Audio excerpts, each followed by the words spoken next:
की कमी, खाया पिया हजम ना होना और इसके साथ साथ जो भी आप खाते हैं वो सही तरह आपको ना लगे, इसके लिए मैं आपको छोटा सा टोटका बता रहा हूँ, वो आप इस्तेमाल करें, इंशाल्लाह फ़र्क होगा। अस्सलाम वालेकुम वरहमतुल्लाह। हकीम मोहम्मद इमरान कम्बो आपकी खिदमत में हाजिर है। दोस्तों, कमेंट्स में वालेकुम अस्सलाम ज़रूर लिखा करें और जिस मसले की ज़रूरत हो, आइंदा आपको किस बीमारी के नुस्खे की ज़रूरत हो तो वो कमेंट्स में लिख दिया करें ताकि उस पर वीडियो बन जाए।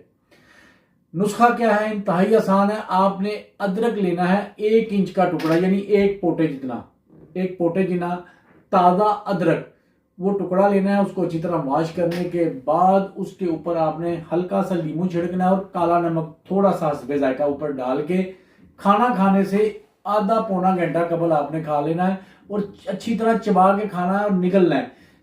ठीक आधे पौने घंटे बाद आप खाना खाएं, यकीन करें, लकड़ खा लें, पत्थर खा लें, मैं कहता हूँ गोश्त खाएं, जो मर्जी खाएं। जो कहते हैं जी हमें खाना हजम नहीं होता, हमें भूख नहीं लगती, हर वक्त ऐसे लगता है जैसे पेट भरा रहता है, फारा रहता है, सब कुछ ठीक हो जाएगा। ये आजमा के देख लें, तरीका साथ ये वीडियो में साथ चल भी रहा होगा आपको समझने के लिए। तो नुस्खा बहुत अच्छा है, शेयर करें, दुआ में याद रखें। अस्सलाम वालेकुम रहमतुल्लाह।